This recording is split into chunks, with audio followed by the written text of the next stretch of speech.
we are not getting. Let's say I'm a nurse, but if I'm struggling with my health, if I need medications I need to buy, if I have to go to the hospital like every other person, if I don't have my health insurance, I'll not be attended to.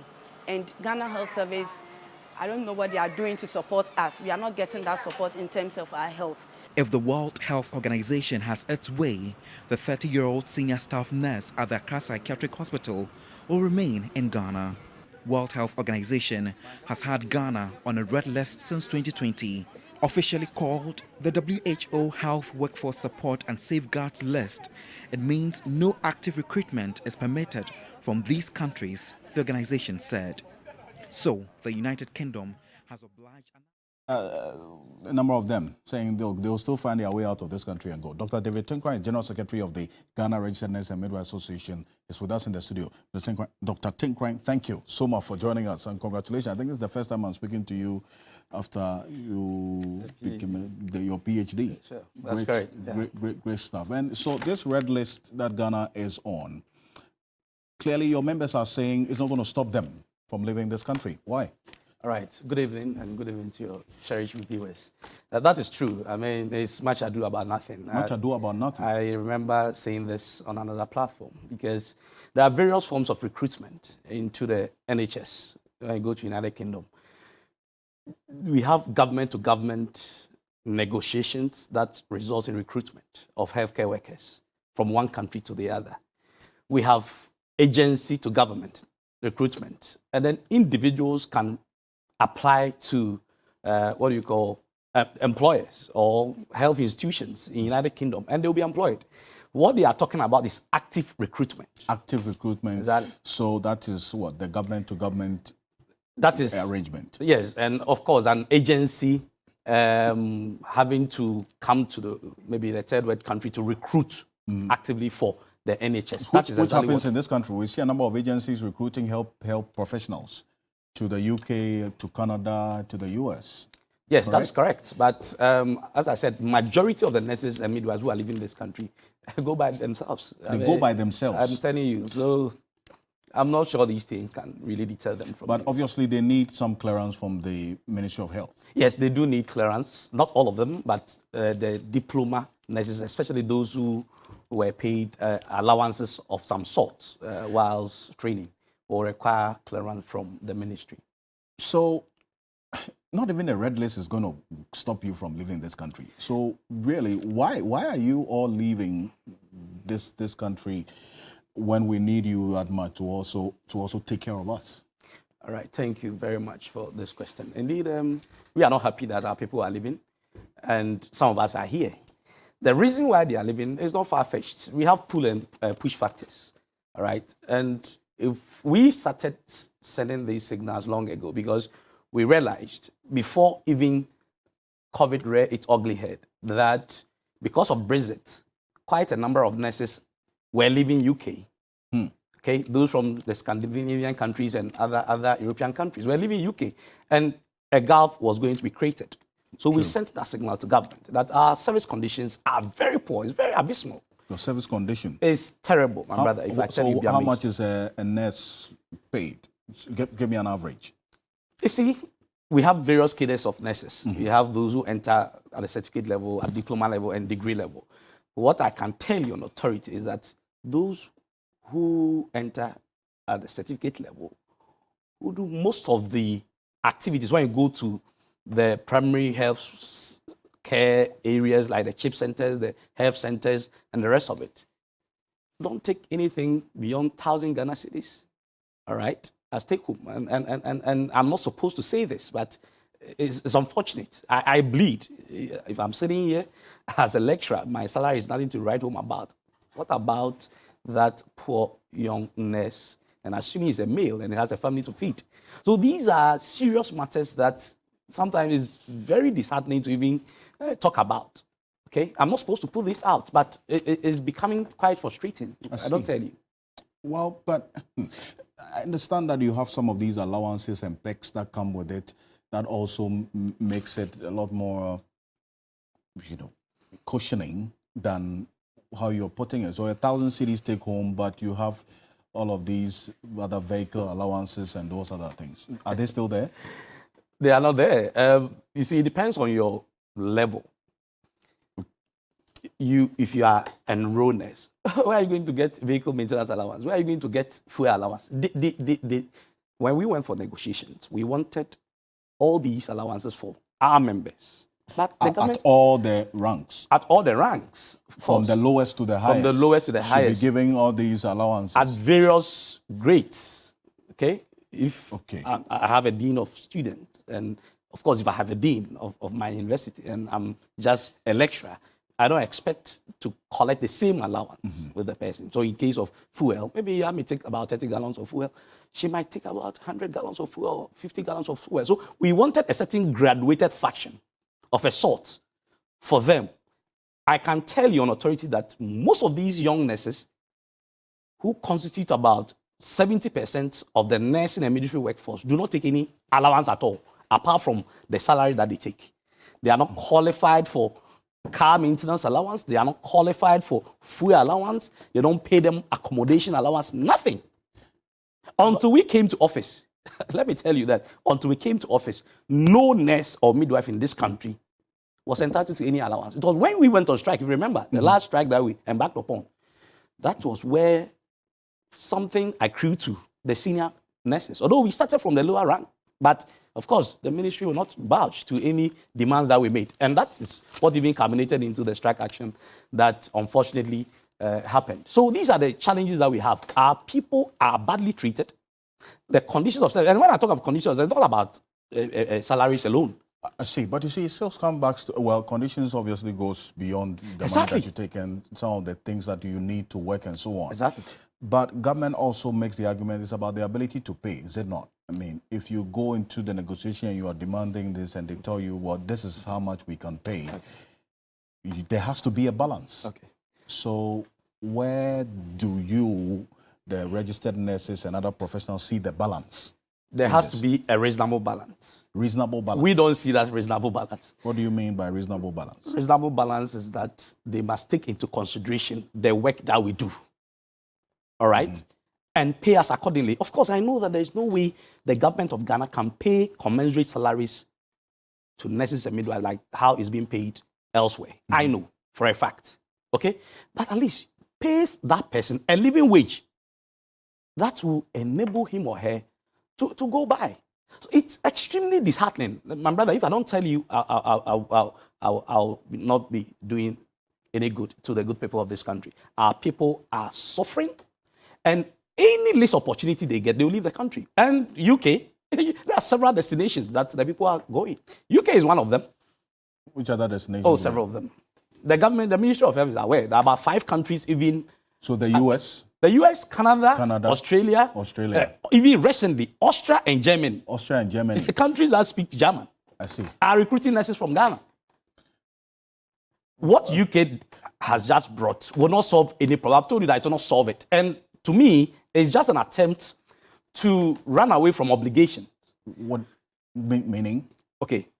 By close of 2020, the UK had lost about 40,000 healthcare workers. Where are they going to fill them?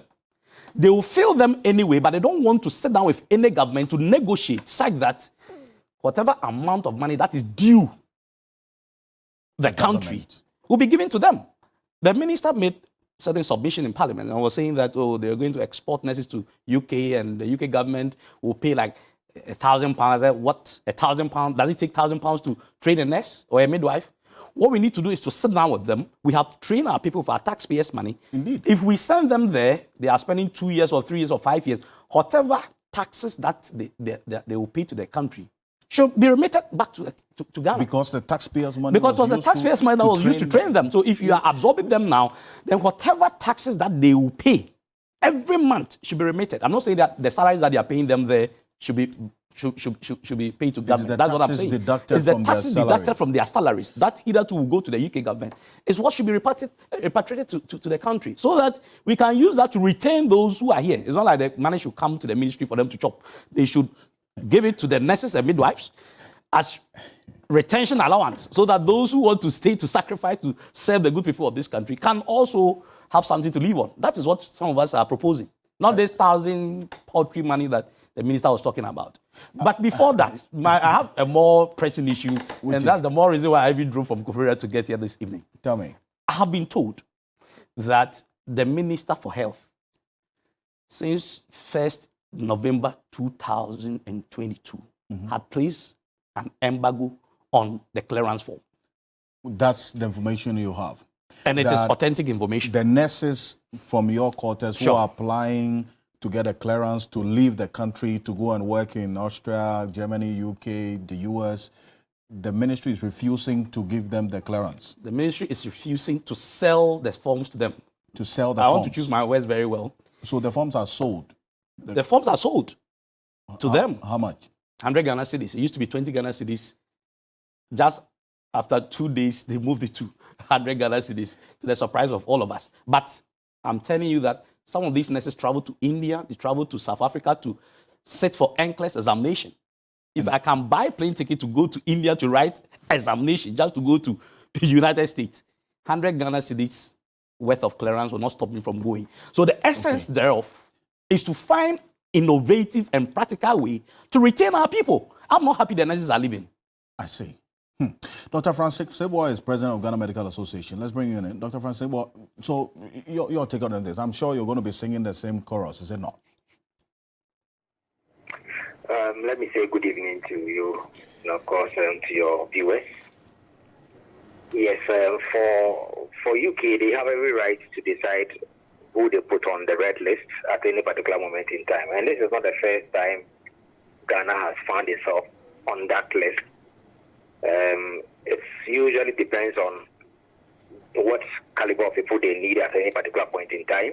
And when they think that their system is almost always full, then they would issue some of these red alerts to try and reduce the number of people coming into the country. So they've done this every now and then. This is not the first time they are doing this, and so it's not surprising that Ghana finds itself as one of the countries that has been red listed. But we need to put these things into perspective. Okay. The red list only serves to reduce mass recruitment by agencies. However, individuals can still apply to the various facilities within the country and still go. So it really doesn't change much. It's just that it makes the process a little bit cumbersome and difficult. But still people are able to apply on their own and then move to the UK to go and work. So for us, it's nothing new, and it's not something we are even supposed to be worried about. We are rather worried about the fact that we are losing a lot of our healthcare personnel to the UK and other developed countries. And if I tell you that a lot of our doctors are leaving, I'm sure we are aware that the medical data has indicated that sometimes within a month you can have more than 30 doctors applying for clearance to leave. The same thing with the nurses. The nurses are leaving even more than the doctors are leaving. And so it will only reduce the rate at which these health workers are leaving, but it doesn't stop it entirely because there is still a window which says that individuals can still apply and leave. And so it doesn't change much. Nothing really has changed. But Dr. Francis, well, you're the president of Ghana Medical Association. How many doctors do you know have left this country, at least in the first quarter of the year, between January and March ending? I don't have the figures, but if we should do a cursory assessment, if you look at what MDC is saying, that they have about monthly about 30 doctors applying to leave, it means that if you put the numbers together, this probably you can multiply it by 12, it means you are losing about 120 doctors. By 3 or 4, you are losing about 120 doctors within this quarter alone. And if you extrapolate it within the year, it means a lot of doctors are leaving. So essentially that is what is going on. Dr. Francis, well, appreciate your time. Thank you so much. The president of the Ghana Medical Association. And to you, how many nurses, from what you do know, have left this country between January and March, at least the first quarter? Now the process has slowed down because of the incident you mentioned. Okay. Yeah, but I will not have the figures immediately. I can You can check. I can check, but I think about 500 people have left. At least I personally know about 30 people who have left, and they actually told me, Dr. Tinkran, please, I'm on my way, and that kind of thing. People who are very close to me, people I was even trying to groom and stuff like that. So the situation is that, and we need to take immediate steps. It appears as if the ministry careless. That is my problem. My frustration is that what I saw in 2001, I mean, fortunately, I've been around for some time now. Indeed. What I saw in between 2001 and 2008 is not what I'm seeing. Now, in So what do you want to 2002, see, finally? President Kufuor invited us to the castle and demanded of us, what is it that we can do jointly to halt this process? It looks as if now nobody cares anymore. And I am saying that the ban placed on the sale of clearance must be lifted. The ban must be lifted. It must be lifted. It is illegal. It is fundamentally flawed because it's not everybody who wants to leave this country and go and work. People want to go to school. People want to leave on account of marital reunion. So if I'm a nurse and I don't owe the state and I want to travel abroad, why do you put any impediment in my way? They should find innovative way to retain the people. And the only way out is to improve the service condition. I have mentioned several things.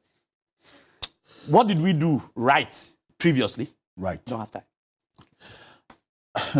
Dr. David Tinkran, I know you're passionate about this, and I thank you so much for your time. Appreciate you driving all the way to be here. Thank you.